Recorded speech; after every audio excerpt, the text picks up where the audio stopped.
Hi everyone, welcome to Let's Play Yu-Gi-Oh! The Duelist of the Roses. Before we get started, I just want to say this is going to be the intro / tutorial bit of the game, because if you've never played the game before, it is quite complicated, and hopefully I'll cover all the basics in here so you won't be confused during the actual run. This is possibly one of my favourite games of all time.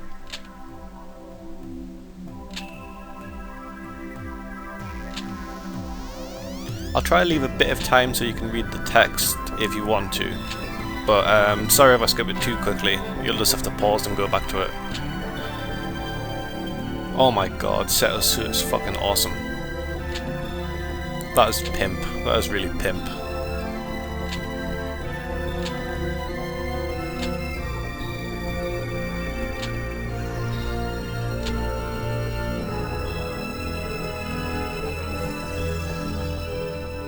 Hey, Stonehenge.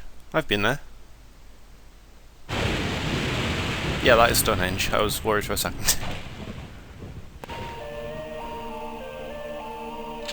Simon. That's not a very good name for a blue mummy / Jawa.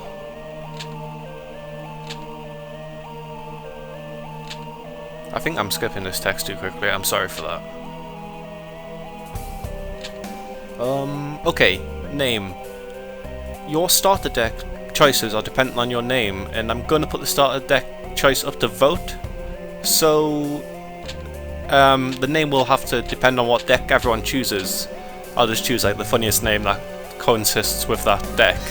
For now though, I'm just gonna use my name, because this is just to show you what the game is.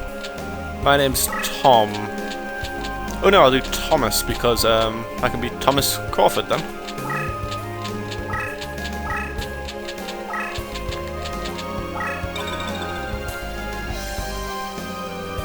I say that as if I know anything about the War of Roses. I do not. But hey, I know that name. I think I know that name from this game. Yeah. But hey, I am British. That counts for something, right?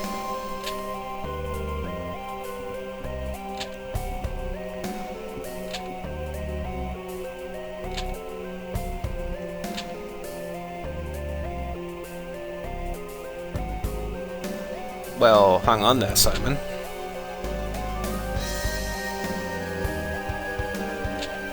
I don't know you, and you certainly don't know me, so that's a bit judgmental.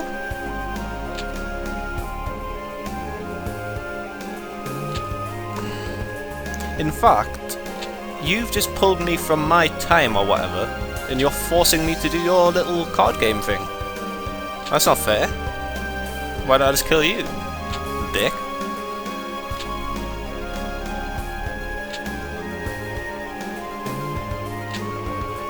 This is the tutorial. While it is really excellent, I'm not exaggerating when I say it takes an entire 30 minutes.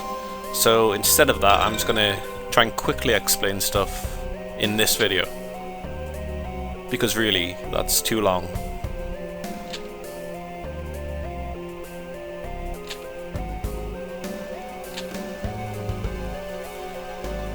Yeah, this game isn't like any other Yu-Gi-Oh game. You have a deck leader. We'll see more about that later.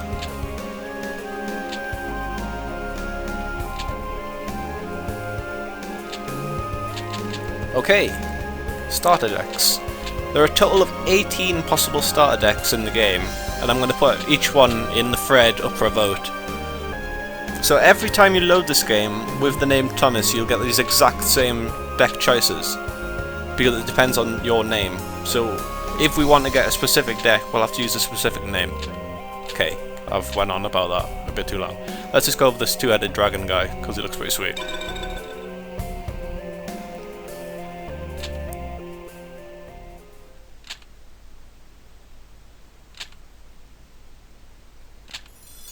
Oh yes, that was a good suit.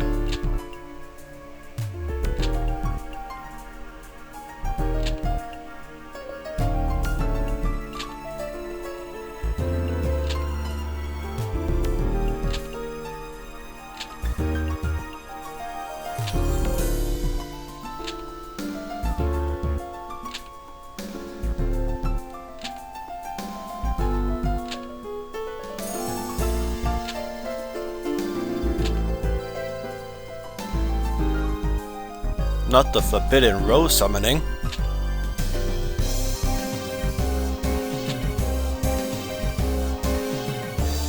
Wait, didn't he just summon me? Isn't he a bit of a hypocrite here?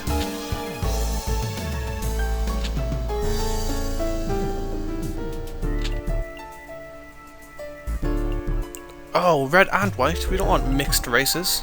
I'm beginning to think Simon's a racist blue Jawa man. The spell of doom, and he's a bit overly dramatic also. Simon. Seto agrees. Well, maybe not overly dramatic. I think everyone's overly dramatic.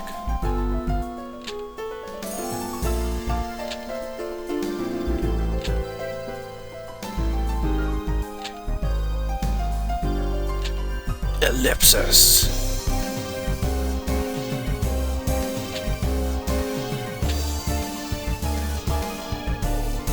Oh shit.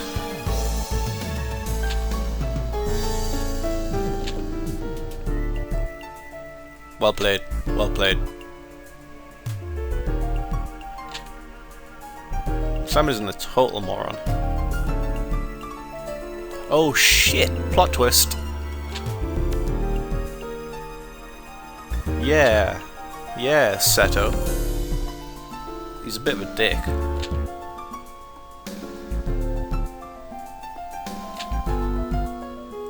Okay.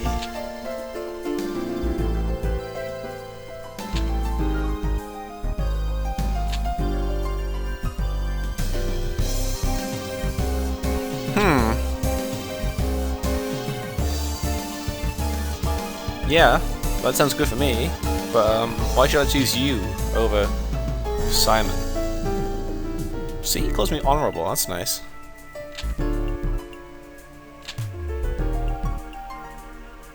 Seto, you really are a dick.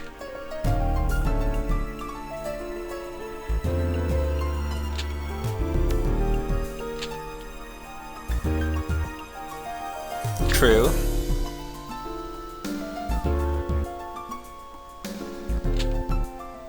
That's a very good point.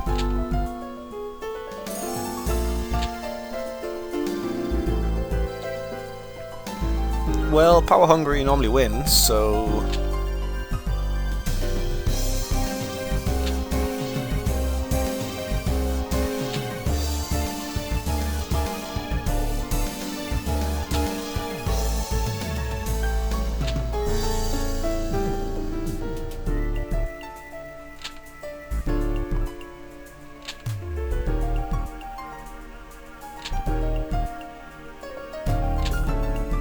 Well then, both seem equally appetizing.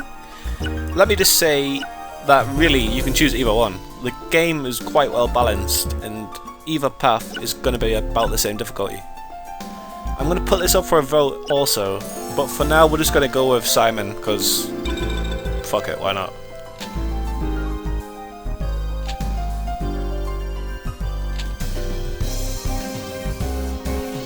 By the way, during the full game we do both sides anyway, so you're not going to miss anything regardless of the vote. But the second time through will actually be quite easier because I'll have more cards. Although there are certain restrictions that doesn't make it much easier. Now this is very nice music. A little bit of jazz.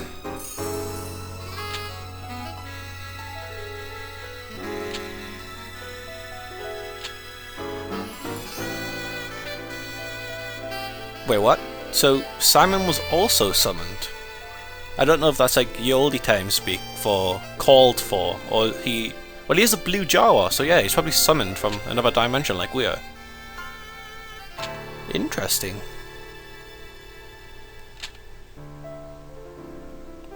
Oh my god. You find your name tiresome, so you go by you... Oh my... We chose the wrong side. This guy's an even bigger dick than Seto is. You obnoxious little cunt. Oh, sorry, that was a bit harsh. I'll probably have to bleep that out now.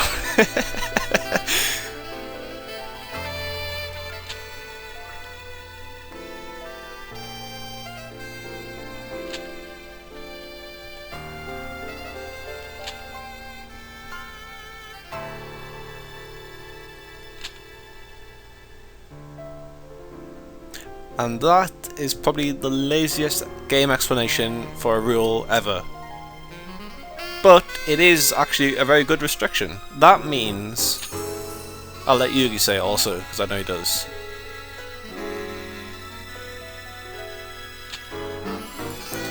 That means that we can't use an incredibly powerful deck we build with loads of powerful cards we win to like demolish the weaker guys. We have to use a weaker deck than they do, which makes it, even like in the end game, you've still got to do quite a struggle to win, which is really, really cool and one of the things I love about this game.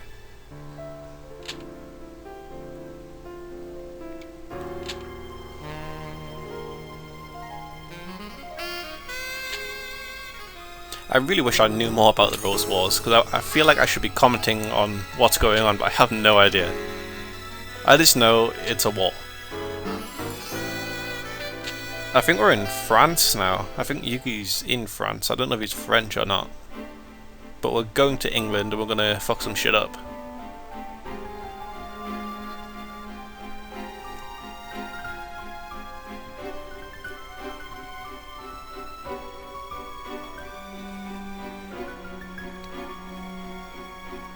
Okay, that dragon guy there, that's my leader. And this is the hub world. We have two choices for battle. We can battle Rex Raptor, which is a fucking awesome name. Or we can face Weevil Underwood, which is not quite an awesome name. Do you see the numbers next to the left of his portrait? It says DC 854. That is the deck cost. And my deck cost can't exceed whatever theirs is. Generally, the one with the lower deck cost should be easier, as long as you can face them, obviously. So, like, bearing that in mind, we're going to face Weevil first, as he should be easier. Although it does heavily depend on how your deck can counter theirs. Okay, let's get into the actual battle now. And this is the battle board. It's a bit like a chessboard. It's tiled, and each tile has a different terrain. Since we're fighting an insect kind of guy, it's all forest with a few blips of wasteland. This is our deck leader. Your deck leader can't attack, and he is the thing that you must protect. He has 4,000 life points if you see in the top left corner. You can move him, but you can't attack. What you can do is summon in a 3x3 area around him. And these are all monster cards. Now, summoning monsters is quite interesting. If you look in the top left corner again, just under the life points, I've got 4 little star things. You start each battle with 4 stars, and then every turn after you gain 3 stars. To summon a creature, you can summon multiple creatures in the same tile at once, like this. And the total cost is only that of the highest cost total. So to summon all these, even though it looks like it should be about 15, it's actually only 4 because it goes by the highest one, which is really good. And basically that's how you discard cards. If I don't want this guy, I summon him, then put this guy on top of him, then he dies. Or they actually can fuse. Specific cards do fuse, and that's a very good way to summon a powerful monster. See, this is a fusion. I don't know all the fusions off by heart, so I've just killed quite a powerful fusion. But yeah, that's how it works. And then each card, it starts in a face down attack position. You can move it 1 tile either way. You can put it into a defensive position. I'll explain the difference between attack and defense in a second. Or you can put it in a face up position. I'll explain that in a second also. For now, we're just gonna face down attack mode, move it forwards. Oh, and by the way, you can't move. No, if you move, you always end in an attack position. So yeah, there's that. And that's going to be our turn. You can only summon one thing. You can only summon to 1 tile at once. But as I said, you can fuse and stuff and discard cards over the top of each other. With that, that's his leader. All leaders have 4,000 life points, so I must say that. Let's end our turn and see what he does.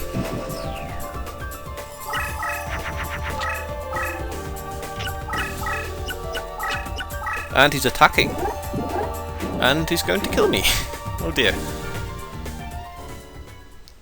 Okay, these these animations are on by default, and I'm going to keep them on until people get tired of them, because they are quite long, and I imagine people will get tired of them after a while.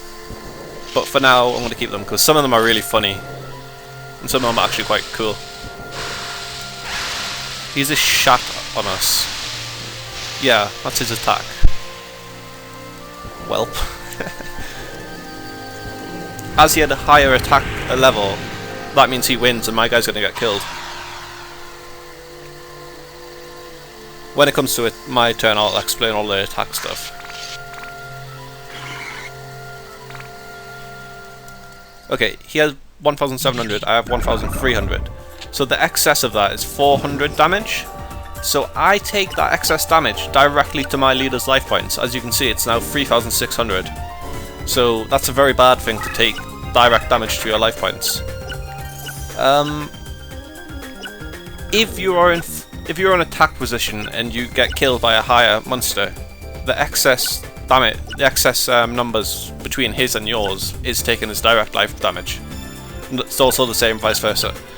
If you are in defensive mode and you are killed by a higher creature, you take no direct life damage, but your creature does die still. If the creature is weaker than you and you're in attack position, they will die. They will commit suicide by attacking you, and they will take lifeline damage. If you're in defensive position and they attack you and you're stronger, nobody will die, but they will take lifeline damage, the excess between their attack and your defense level. I think that's everything. I mean, there's quite a lot to explain. What do we have now? Okay, I've got a plant creature. You see that little T next to the attack thing? That means it's a favourable terrain for him, so he's good in forest. That means he gets plus 500 attack points and plus 500 defense points. As you see, his base attack and defense are quite low. And also, it means when face upwards, he can move 2 tiles rather than 1, which is absolutely huge for chasing down enemies. But as he is weak, I've made a huge mistake by putting him here, because I can't put him in defensive mode in front of my leader now. But as he's really weak, and I just wanted to demonstrate what that was, I'm just going to leave him in face down defense position, move my leader here onto the wasteland, and I'm also more than 2 tiles away, so he can only get to this point and can't attack me. I'm not doing very well here. What else do I have to explain? Yep, so favourable terrain you get plus 500 attack and defense. Neutral terrain, where it doesn't affect you at all, which would be, for example, this dragon, you get 0 difference, and you can only move 1 tile when face upwards. And negative terrain, which would be this aqua guy on the wasteland, you get minus 500 attack and defense from the base level. You can't go below 0 though. And also, your movement is still only 1 tile, so thankfully they don't like make it impossible to move or anything. I think that's terrain explained, and that's nearly all the basics explained really. There are a lot of intricate little things that I'll explain during the run as they come up, but I don't want to overwhelm you right now. Just reading my notes to see if I missed anything. Okay, I'll explain why terrain is so significant. I'm just going to give you an example. Okay, if you had a plant creature with 2000 base attack, and it was in the forest biome, it would have 2,500 attack. If you had a machine creature with 1,100 attack, and it was in the wasteland biome, it would have 1,600 attack. Now, if that plant came to the wasteland biome to attack your machine, the plant would lose 1,000 life points because it's got less for being in its zone and also less for being in the negative zone. So now it's a 1,600 attack machine versus a 1,500 attack plant. So that means your weak little machine would actually win, and that is why it is so significant. I could, for example, put something here. I don't have anything, but if I had something, I could put a big machine here, and then this guy would move there. Insects aren't negatively affected by wasteland, so you'd have 1,200, but it's still quite significant if I've got a plus 500 compared to when he's on the forest where he does have a plus 500. Yeah, sorry if that's a bit like overwhelming information, but I hope you get it, because I can't really explain it any better. You'll probably see it as I play though. Anyway, I don't want to finish this battle because this is actually going to be part of the Let's Play, so I think I'm just going to surrender in a second. Yeah. There's not much more to show. So I'm just going to surrender the battle by pressing the select button. I might have to do this a few times in the run because sometimes you just get destroyed.